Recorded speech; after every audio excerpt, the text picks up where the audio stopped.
Hey everyone, today I'm going to show you how to easily renew your vehicle or vessel registration online in Florida using the My DMVVV portal.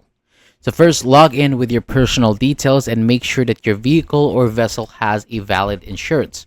Otherwise, the system won't process the registration.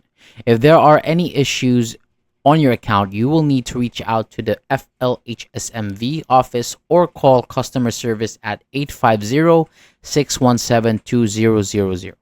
Once your renewal is processed, your registration will be mailed to you within 7 to 10 business days, and then you can even receive an email confirmation by entering your email on the payment page. You can also renew via the My Florida mobile app, which lets you renew up to 5 vehicles or vessels at once and obtain duplicates if needed.